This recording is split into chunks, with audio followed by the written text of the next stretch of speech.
आप लोगों के वार्षिक पेपर में आने वाले प्रश्नों को मैं आपको बता रहा हूँ ना, कौन कौन से प्रश्न आएंगे। जिन प्रश्नों को आप लोगों को टिक लगाया जाएगा, सिर्फ उन्हीं प्रश्नों को पढ़ना है। तो 1 से लेके 5 तक के मैंने अध्याय बता दिए है ना, विज्ञान सब्जेक्ट में मैंने 1 से 5 तक बता दिया है। अब हम आगे 6 से देखने वाले हैं। तो छठवां अध्याय जो है ये है विद्युत धारा एवं परिपथ है। परीक्षा बोध और आपको परीक्षा सार में ही ये प्रश्न देखने को मिल सकता है। अगर आप युग बोध रखे हैं, ठीक है, नवबोध रखे हैं, तो उनमें ये प्रश्न शायद ही देखने को मिलेगा।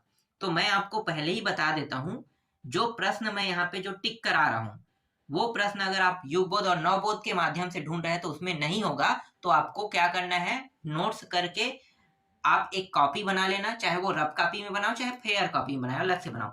लेकिन जो प्रश्न मैं आपको बताऊंगा, उन प्रश्नों को उसमें आप क्या कर लेना, उतार लेना, क्योंकि यही सारे प्रश्न आपको वार्षिक पेपर में देखने को मिलेगा। इसीलिए मैं आपको पहले ही जानकारी दे देता हूं कि ये जो प्रश्न मैं बता रहा हूँ, ये आपको युग बोध में नहीं मिलेगा, है ना, नवबोध युग बोध में नहीं मिलेगा। ये सिर्फ परीक्षा बोध परीक्षा सार में ही सारे प्रश्न मिल सकते हैं। और आपको जब भी प्रश्न ढूंढना है तो इसी अध्याय वाले में ढूंढना, ठीक है, क्योंकि परीक्षा बोध परीक्षा सार में अध्याय यहीं पे होगा, ठीक है। क्रमांक थोड़ा सा आगे पीछे हो सकता है, युग बोध नवबोध में कहीं 18 में हो जाए, 16 में हो जाए, 15 में हो जाए, तो नाम लेकिन चेंज नहीं होगा, विद्युत धारा एवं परिपथ रहेगा ही रहेगा। तो आपको विद्युत धारा एवं परिपथ वाले अध्याय में देखना है। इस अध्याय से आपको 1 नंबर के प्रश्न, 3 नंबर और 5 नंबर के प्रश्न देखने को मिलेगा। तो मैंने पहले ही बताया था, 1 नंबर वाले प्रश्न जो है परीक्षा बोध से या परीक्षा सार से बहुत कम फंसते हैं, तो हम 3 और 5 पे ज्यादा फोकस करेंगे, है ना। तो 3 नंबर और 5 नंबर के प्रश्नों में कौन कौन से पढ़ना है और कितने प्रश्न इंपॉर्टेंट है, ये मैं आपको बता देता हूँ। सारे प्रश्न यहीं से आएंगे। तो 3 नंबर और 5 नंबर के हिसाब से जो प्रश्न हमें देखना है, देखो मैं यहाँ पे आपको दिखा देता हूँ। अति लघु उत्तरीय प्रश्न क्रमांक देखना है। अति लघु उत्तरीय प्रश्न क्रमांक में आपको ये प्रश्न देखना है, विद्युत धारा के ऊष्मीय प्रभाव से आप क्या समझते हैं। ये युगबोध और नवबोध में होगा तो उसमें टिक कर लेना। जो प्रश्न नहीं है ना आपके युगबोध नवबोध में, तो आपको क्या करना है, नोट्स बना के अलग से इसको लिख लेना है, ठीक है। जिस समय आप पेपर दिलाने जाओगे, मतलब पेपर से पहले तो पढ़ाई करोगे, है ना, तो उससे पहले जब पढ़ाई करोगे तो आपको क्या करना है, जो प्रश्न आपने युगबोध नवबोध में जो टिक किया है ना, उनको देखना है और साथ ही साथ जो नोट्स बनाए हैं उनको भी पढ़ना है, दोनों को पढ़ना है। इसके अलावा और एक्स्ट्रा प्रश्न जो है ना, उनको छोड़ देना है, वो नहीं आएगा। जिन प्रश्नों को मैंने टिक नहीं करवाया वो प्रश्न आपको देखना ही नहीं है, वो प्रश्न आएगा ही नहीं। तो ये प्रश्न देखना है। फिर यहाँ पे 7वां देखो, घरेलू विद्युत परिपथ में घर से सभी उपकरण समांतर क्रम में जोड़े जाते हैं, क्यों कह रहे हैं, है ना। 3 नंबर का प्रश्न है। विभव किसे कहते हैं, इसका ऐसा मात्रक, ये भी 3 नंबर वाला प्रश्न है। और ये विद्युत शक्ति परिपथ वाला है ना, ये परिभाषित कीजिए, ये भी 3 नंबर वाला है। और ये प्रश्न जो है ये भी 3 नंबर वाला है, विद्युत शक्ति के मात्रक को परिभाषित कीजिए तथा वाट एवं किलोवाट में संबंध बताइए, कह रहे हैं, 3 नंबर का प्रश्न है। इसके बाद लघुत्तरी वाले टॉपिक में आ जाओ। लघुत्तरी टॉपिक में ये जो परिपथ है 04 वाला दिया है ना, ये इंपॉर्टेंट प्रश्न है, इनको आपको देखना है, ठीक है। यहाँ पे मैं आपको दिखा देता हूँ, ये प्रश्न का उत्तर भी है ना। यहाँ पे बड़े प्रश्नों का उत्तर आपको नवबोध में मिल जाएगा, युगबोध में, छोटे प्रश्नों का उत्तर नहीं मिलता है। ये भी 3 नंबर के प्रश्न है, ये भी 3 नंबर के प्रश्न है। ये सारे इंपॉर्टेंट प्रश्न है, इनको ही आपको पढ़ना है और पेपर में जब भी जाओगे तो इनकी अच्छे तैयारी कर लेना। ये प्रश्न भी देखो, ठीक है, चौथा इंपॉर्टेंट है, 5वां भी इंपॉर्टेंट है, 6वां ये भी इंपॉर्टेंट है। ए बी के बीच तुल्य प्रतिरोध ज्ञात कीजिए, है ना। तो देख सकते हो ए बी कैसे लिखा जाता है, ये रहा, ठीक है। ए बी के बीच में 8 इसको बांटा गया है ना, तो 8 ओम को यहाँ पे रख दिया है, 2 और 4 ये दोनों गुणा में 4 दूनी 8 हो गया, ठीक है। 4 ओम को यहाँ पे रख दिया और 8 ओम को यहाँ पे रख दिया है। देख लो किस तरीके समांतर क्रम में, 1 आर 4 और ये 8, तो ये कितना आएगा, ये इस तरीके से बनेगा, ठीक। इसके बाद 9वां प्रश्न देखो, अधिकतर ऐसे प्रश्न आते हैं 3 नंबर में, प्रतिरोध और विशिष्ट प्रतिरोध में अंतर कहेगा ना, ऐसे प्रश्न एग्जाम में ज्यादातर आते हैं, 3 नंबर वाला। और ये 7वां प्रश्न भी इंपॉर्टेंट है, ठीक है, ये प्रश्न। इसके अलावा 8वां प्रश्न भी देख लो, ये सारे बहुत ही महत्वपूर्ण प्रश्न है और ये सभी 3-3 नंबर के प्रश्न हैं। और 9वां तो मैंने दिखा दिया था, 10वां देखो, ये रहा, ठीक है। प्रतिरोध वाला जो प्रश्न है, ये वाला प्रश्न पूरा देख सकते हो किस तरीके से बनाना है, ऐसे प्रश्न आएंगे तो इस तरीके से बनाना है, ठीक है, ये प्रश्न आता है तो। और 11वां प्रश्न भी इंपॉर्टेंट है और 12वां प्रश्न। अभी से रटना तैयार, अभी से मतलब इन सारे प्रश्नों की तैयारी करना चालू कर दो। और ये 13वां प्रश्न भी इंपॉर्टेंट है। फिर ये 14वां प्रश्न भी इंपॉर्टेंट है, ठीक है। 13वां का कुछ हिस्सा यहाँ पे है। इसके बाद और भी प्रश्न है, लेकिन उनको आपको नहीं देखना है। लघुत्तरी प्रश्न जो दिया है मैं यहाँ पे दिखा देता हूँ। लघुत्तरी सेकंड खंड है ना, ये प्रश्न नहीं आएगा, इतना इंपॉर्टेंट नहीं है। इसके अलावा परिपथ तुल्य एक तो मैंने बता दिया है, ठीक है, नंबर चेंज करके दे सकता है। परिपथ तुल्य, देखो परिपथ तुल्य का एक प्रश्न यहाँ पे है, यहाँ पे 8.33 दिया है ना। परिपथ तुल्य प्रतिरोध तो देखो 5 ओम, 5 और 10 ओम, इस तरीके से करना है इसको। 6 वाला बताया था, 6 वाले में कैसे किया था, यहाँ पे 2 और 4 कर दिया था, यहाँ पे 4 और यहाँ पे 8 कर दिया था ना। लेकिन अगर ये 3 वाला होता है तो जितना कम होता है देखो नंबर बढ़ जाता है। बाकी हल करने के तरीके सेम है। तो ये भी इंपॉर्टेंट प्रश्न है, ये वाला प्रश्न देख लो। 2 प्रश्न है, ठीक है। विद्युत परिपथ श्रेणी क्रम वाला है, और ये वाला टंगस्टन का उपयोग क्यों किया जाता है, इसका भी उत्तर मैं आपको दिखा देता हूँ दोनों का। देखो ये पहला यहाँ से यहाँ तक के, और दूसरा है यहाँ से यहाँ तक के, ठीक है। यहाँ पे मतलब जो इस अध्याय से 8 नंबर के प्रश्न आना है ना, तो 8 नंबर के हिसाब से मैं आपको बताते जा रहा हूँ। सारे प्रश्नों को पहले टिक करना है, और टिक करके इन्हीं प्रश्नों को बार बार पढ़ना है, बार बार पढ़ना है, ठीक है। एक बार में समझ नहीं आता है, आप दूसरा पढ़ोगे तो आपको थोड़ा सा और अच्छे समझ में आएगा, तीसरी बार पढ़ोगे तो और अच्छे समझ में आएगा, चौथी बार पढ़ोगे तो और अच्छे समझ में आएगा। आप जितना ज्यादा बार पढ़ सको उतना ज्यादा बार पढ़ना, सिर्फ पढ़ना है, आपको दिमाग नहीं फंसाना है कि मुझे रटना है, याद करना है ना। तो आप 4-5 बार पढ़ोगे ना, तो सिर्फ पढ़ना बस है आपको। पढ़ने के बाद आप दिमाग को क्या करना, पहले शांत बैठ जाना, मस्त 5 मिनट या 10 मिनट ना एकदम जैसे ओम का ध्यान करते हो ना, इस तरीके से ओम का ध्यान करते हुए बैठ जाना। उसके बाद पढ़ाई शुरू करना, फिर दिमाग को पूरी तरह से इसमें फोकस हो जाएगा, फिर आसानी से सारे प्रश्न याद हो जाएंगे। आप ऐसे ही याद करोगे तो नहीं होगा। फिर ये प्रश्न देखो, ये 5वां प्रश्न, ठीक है, ये इसका भी है, यहाँ पे पूरा दिखाई दे रहा है ना, हाँ ठीक है। और देखो किस तरीके से इसका उत्तर होगा, है ना, पूरा है। यहाँ पे 6वां प्रश्न देख सकते हो, ये इंपॉर्टेंट है, और इसका कुछ हिस्सा यहाँ पे है। इसके बाद दीर्घोत्तरी पे आते हैं। दीर्घोत्तरी प्रश्न में जो 5 नंबर का रहेगा, आपको दीर्घोत्तरी में सीधा ये प्रश्न देखना है, ठीक है। ओम के नियम वाला जो है ना, ये वाला इंपॉर्टेंट प्रश्न है। इसका उत्तर, ये प्रश्न आपको आसानी से मिल जाएगा, इसका उत्तर दिखाने की जरूरत नहीं है ना, आप लोगों को पता है, ये आसानी से आपको मिल जाएगा।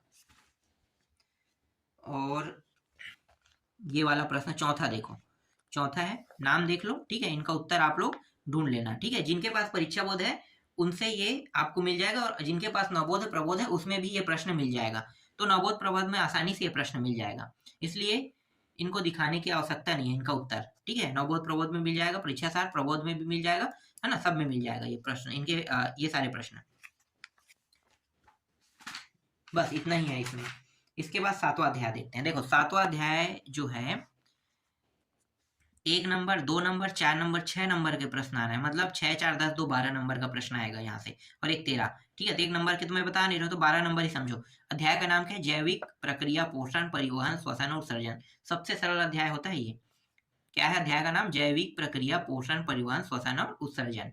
तो इस वाले अध्याय में देखना है ना, ये अध्याय जरूरी नहीं कि अध्याय 7 में ही रहे, आपके बुक में अध्याय अलग जगह हो सकता है, नाम जरूरी है, ये नाम से आपको ढूंढना है, ठीक है। जैविक प्रक्रिया, पोषण, परिवहन, श्वसन और उत्सर्जन वाले में। तो चलो प्रश्न दिखाते हैं आप लोगों को। तो जो 2 नंबर में आ सकता है वो सारे प्रश्न देखते हैं। देखो 2 नंबर के लायक अति लघुत्तरी प्रश्न क्रमांक में पहला प्रश्न है, ये वाला इंपॉर्टेंट है, दूसरा छोड़ देना, तीसरा देखना। पाचन से आप क्या अभिप्राय कह रहे हैं, ये प्रश्न इंपॉर्टेंट है, और इनका उत्तर भी मैं यहाँ पे पूरा दिखा रहा हूँ, ठीक है। इसके बाद है ये वाले परपोषी पोषण किसे कहते हैं, ये इंपॉर्टेंट है, इसको देखना, 6वां नंबर के प्रश्न। और यहाँ पे कुछ और है क्या, नहीं है। इसके बाद ये वाला देखना, श्वसन द्वारा ली गई वायु कौन कौन सी गैस है, ये इंपॉर्टेंट है, ठीक है। ये प्रश्न का उत्तर भी है यहाँ पे ना। और देखो 11वां है, 12वां है, ये प्रश्न इंपॉर्टेंट है। फिर यहाँ पे जो 13वां प्रश्न है ये इंपॉर्टेंट है, 13वां का भी उत्तर है। 14वां प्रश्न रुधिर क्या है वाला है ना, प्लेटलेट से क्या था, रुधिर के प्लेटलेट्स वाला से क्या तात्पर्य, ये इंपॉर्टेंट है। 16वां है, 17वां है। और आर एच फैक्टर, आर एक कारक है, ठीक है, ये भी इंपॉर्टेंट है। और ये 19वां, 20वां, यहाँ पे मैं आपको दिखा देता हूँ सारे प्रश्नों को, ठीक है। 21वां भी इंपॉर्टेंट है, और यहाँ पे 22वां प्रश्न भी इंपॉर्टेंट। ये सारे 2-2 नंबर के प्रश्न थे, ठीक है। 2-2 नंबर के प्रश्न में ये सारे इंपॉर्टेंट प्रश्न है। इसके बाद इस अध्याय से और कितने आना थे, 4 नंबर के भी आना था। तो 4 नंबर वाला प्रश्न अब यहाँ पे मैं आपको दिखा दे रहा हूँ। ठीक है, ये अति लघु उत्तरीय प्रश्न क्रमांक 1 में मिलेगा, परीक्षा बोध परीक्षा सार में देख लेना। ठीक है, ये 4 नंबर के प्रश्न है, ये इंपॉर्टेंट प्रश्न है, इनको अच्छे से तैयार कर लेना, 4 नंबर वाला। और 4 नंबर के प्रश्न ये भी है। ठीक है, भोजन वाला देखो, भोजन को लेकर जंतु आपस में किस प्रकार संबंधित है, ये प्रश्न इंपॉर्टेंट है।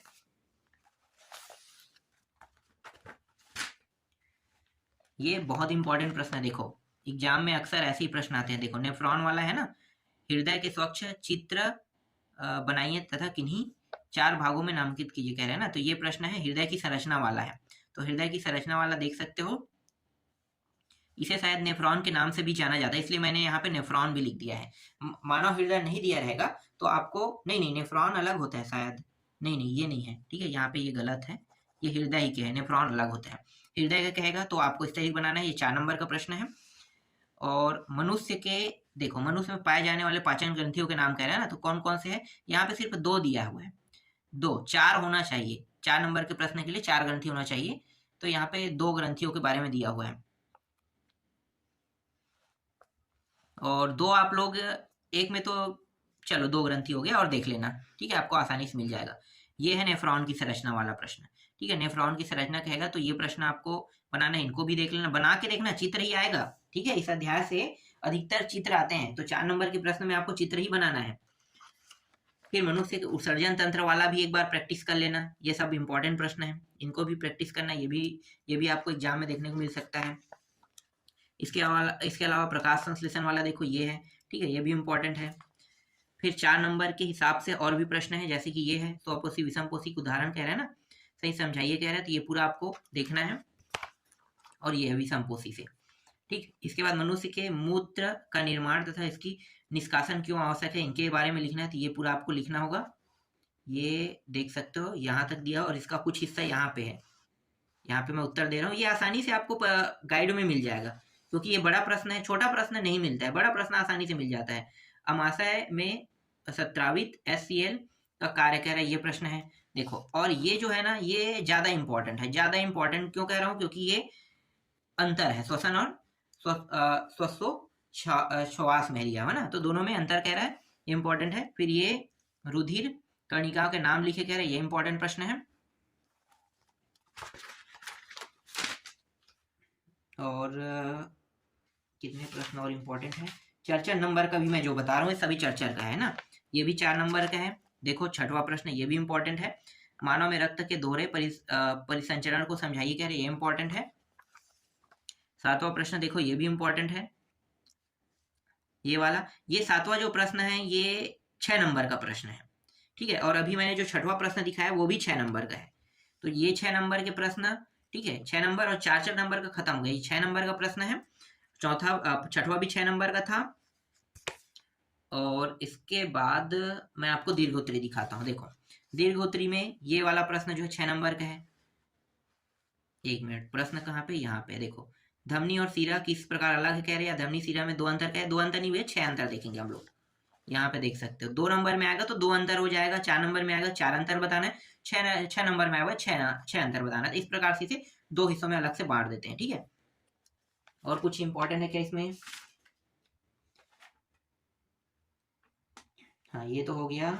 इसके बाद देखो ये है आक्सी और अनाक्सी श्वसन में अंतर कह रहा है, ये प्रश्न इंपॉर्टेंट है, इनको आपको अच्छे से याद कर लेना है।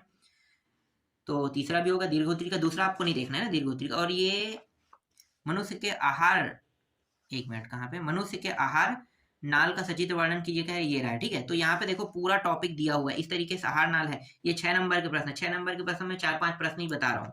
ठीक है, 4 नंबर 2 नंबर में कौन कौन से पढ़ना है मैंने पूरा बता दिया। चलो 8वां अध्याय देखो, 8वां अध्याय जो है जैविक प्रक्रिया नियंत्रण एवं समन्वय दिया हुआ है ना, 1 नंबर 2 4 6 यहाँ भी आएगा, 1 2 4 6 से ही आएगा प्रश्न।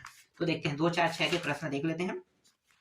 देखो 2 नंबर के प्रश्न जितना भी मैं बता रहा हूँ उन सबको देखना है, ये वाला प्रश्न इंपॉर्टेंट, ये वाला भी है। ठीक है, अति लघुत्तरी में, अति लघुत्तरी का ये तीसरा प्रश्न, चौथा 5वां प्रश्न, देख लो प्रश्न का नाम ना। और ये वाला प्रश्न भी है, तंत्रिका आवेग क्या है ना, ये भी प्रश्न इंपॉर्टेंट है। ये और ये प्रश्न। ठीक है, ये सारे प्रश्न इंपॉर्टेंट है, इन सभी को टिक करते जाना। और उसके बाद और कोई प्रश्न है 11वां 12वां 13वां, ये भी इंपॉर्टेंट हो गया। ठीक है, 13 तक की दिया हुआ सारे प्रश्न इंपॉर्टेंट है। ठीक, अब मैं आपको बताने वाला हूँ, नहीं 2 नंबर में थोड़ा छोटा मोटा और प्रश्न हो सकता है। एक और है, देखो जैसे कि पीयूष ग्रंथि मास्टर ग्रंथि क्यों कहते हैं, है ना, ये छोटा है, इनके आने के चांसेस तो कम है, 2 नंबर में आ सकता है ना, 2 नंबर के हिसाब से। ठीक है, आगे देखें। अब ये अति लघुत्तरी मैं आपको दिखा रहा हूँ, अति लघुत्तरी प्रश्न क्रमांक 1 को ही दिखा रहा हूँ ना, तो इसमें आपको डायरेक्ट 5वां प्रश्न देखना है। बाकी जो प्रश्न दिए उनको नहीं देखना, वो प्रश्न नहीं आएगा, सीधा 5वां प्रश्न देखो। पादप हार्मोन किसे कहते हैं, कह रहे हैं ना, ये प्रश्न इंपॉर्टेंट है। 1 मिनट, पादप हार्मोन किसे कहते हैं, ये प्रश्न इंपॉर्टेंट है, ये आसानी से आपको मिल जाएगा।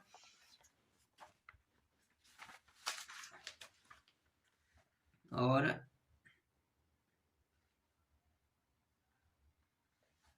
देखो यहाँ पे मैंने एक प्रश्न लिखा था, ये हमारे शरीर में अनैच्छिक क्रिया का संचालन कैसे होता है, उदाहरण सहित समझाइए, कह रहा है ना। तो ये प्रश्न इस बुक में नहीं था, तो बुक में नहीं था मतलब यही प्रश्न है, इसके आधा हिस्सा ये है। ठीक है, दोनों प्रश्नों को मिलाकर बनाना है, तो एक हिस्सा यहाँ पे दिया, एक हिस्सा नहीं दिया है।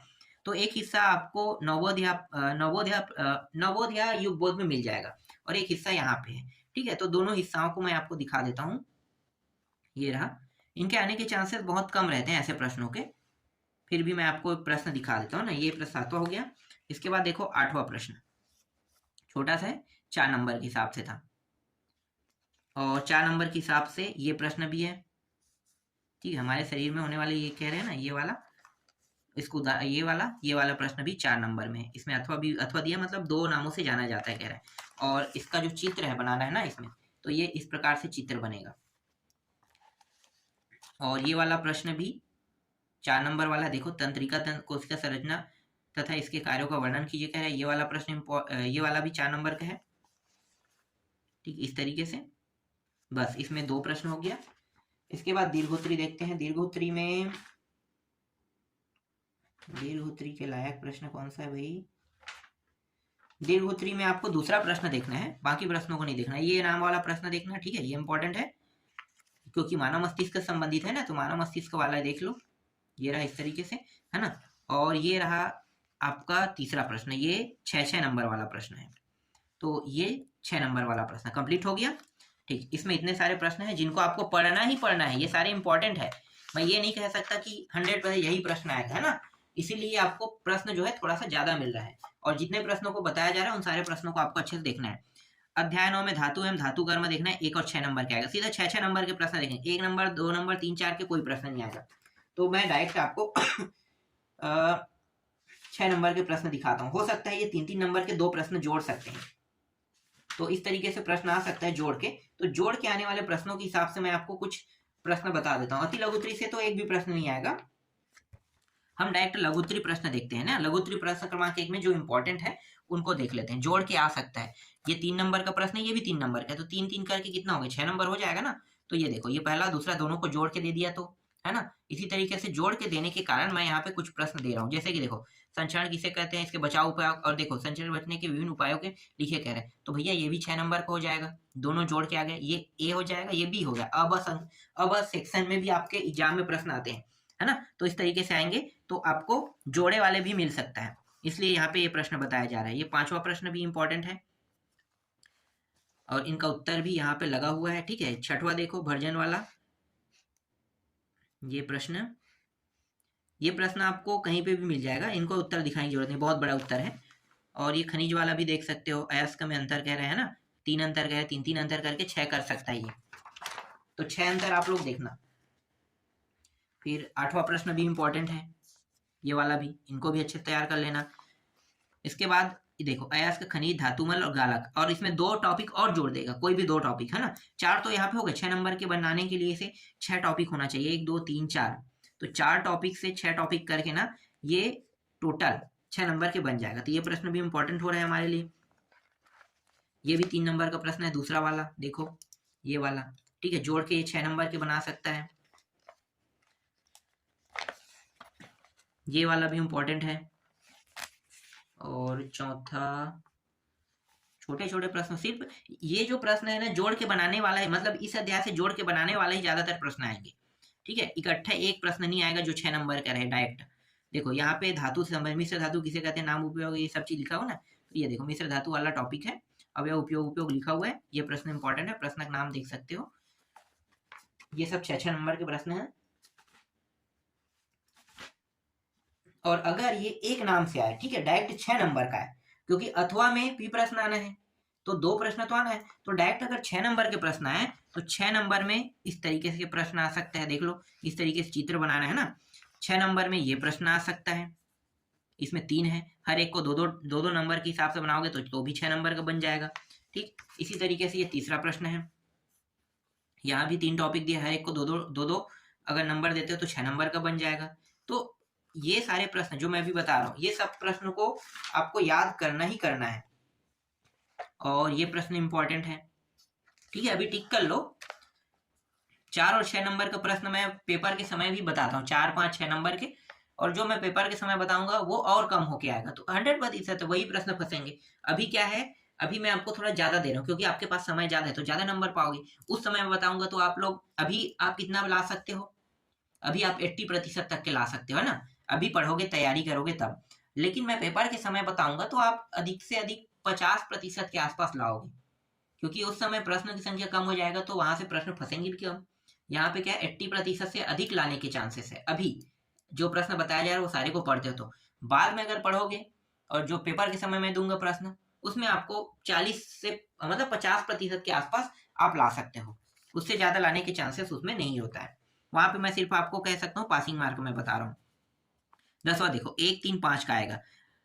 अध्याय का नाम क्या है, प्रकाश परावर्तन और अपवर्तन समतल सतह से, कह रहे हैं ना। इस अध्याय में आपको 1, 3, 5 नंबर के प्रश्न देखने को मिलेगा। तो 3 और 5 का हमारे लिए बहुत इंपॉर्टेंट है। 3 और 5 में कौन कौन सा आ सकता है, देखो 3 नंबर में ये आभासी प्रतिबिंब के 2 गुण कह रहे हैं, ये आ सकता है ना। परावर्तन के प्रकार का कह रहा है, ये इंपॉर्टेंट है। दर्पण किसे कहते हैं, दर्पण के प्रकार लिखिए, इंपॉर्टेंट है। अपवर्तन किसे कहते हैं, ये वाला प्रश्न भी वायु वाला है ना। इसके बाद देखो, जब दर्पण से वस्तु की दूरी बढ़ा दी जाए तो प्रतिबिंब की वह दूरी वस्तु पर क्या प्रभाव पड़ता है, कह रहे हैं ये 9वां प्रश्न देखो, ये भी इंपॉर्टेंट है। 10वां इंपॉर्टेंट है। ठीक है, ये सब 3-3 नंबर के प्रश्न है। और ये परावर्तन के नियम कह रहे हैं, ये भी 3 नंबर के प्रश्न है। ये अपवर्तन के नियम कह रहे हैं, ये भी 3 नंबर के प्रश्न है, ये भी इंपॉर्टेंट है। इसमें सूत्र बहुत महत्वपूर्ण है ना, इस तरीके से आपको करना है, याद करना है और इन बनाना है। और ये वाला प्रश्न तीसरा नहीं देखना है, अब सीधा यहाँ पे चौथा देखना है। ये चौथा प्रश्न इंपॉर्टेंट है। ठीक, हीरे का अपवर्तन 2 पॉइंट वाला है ना, ये प्रश्न पहले नहीं था इंपॉर्टेंट, लेकिन अब इंपॉर्टेंट हो गया ये, क्योंकि ये इस साल आ सकता है। और कौन सा है, प्रकाश के अपवर्तन परावर्तन दोनों से तो हमने देख लिया ना। हाँ, दोनों को जोड़ देना, अपवर्तन और परावर्तन। ठीक है, देखो यहाँ पे 6वां प्रश्न दिया हुआ है, प्रकाश के अपवर्तन से क्या, प्रकाश के परावर्तन किस प्रकार भिन्न है, कह रहे हैं ना। तो ये प्रश्न जो है हमने पहले ही देख लिया है, फिर भी मैं यहाँ पे इसका चित्र बता देता हूँ, ये रहा। इसके बाद 7वां प्रश्न देखो, ये 3-3 नंबर के सारे प्रश्न, 3 नंबर के प्रश्न में आपको ज्यादा देखना पड़ेगा, 4 नंबर के प्रश्न में कम पढ़ना पड़ता है, 5 में भी कम पढ़ना पड़ता है और 6 में भी कम पढ़ना पड़ता है। 2-3 नंबर के प्रश्न ज्यादा पढ़ना पड़ता है। ठीक है, ये है। इसके बाद ये सारे प्रश्न जो है ये 5-5 नंबर के है, ये गणितीय प्रश्न है। ठीक है, गणितीय प्रश्न देख लो, ये वाला एक प्रश्न आता ही आता है गणितीय प्रश्न 5 नंबर में। ये वाला भी प्रश्न देख लो, आभासी और वास्तविक प्रतिबिंब। और ये है अपवर्तन किसे कहते हैं, इसका सूत्र वाला कह रहा है ना। तो प्रकाश के और ब देखो, इसी तरीके से प्रश्न आते हैं। और दीर्घोत्तरी में देखो, ये प्रश्न है, निरपेक्ष अपवर्तन सापेक्ष अपवर्तनांक कह रहा है ना, अंतर बता रहा है। ठीक है, ये प्रश्न इंपॉर्टेंट है। और ये वाला जो है, परख नली वाला, पानी में बीकर में तिरछा रखा जाता है तो उसका सर चांदी के समान चमकदार दिखाई देता है, क्यों, अच्छी तरह से समझाई क्या, ये इंपॉर्टेंट प्रश्न है।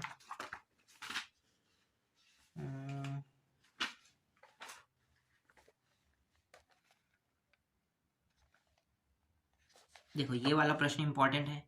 ठीक है, इसको देखना है, याद कर लेना है।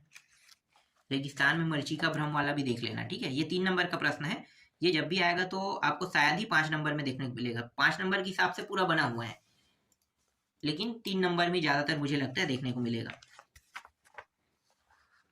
और ये वाला प्रश्न भी इम्पोर्टेंट है, ठीक है।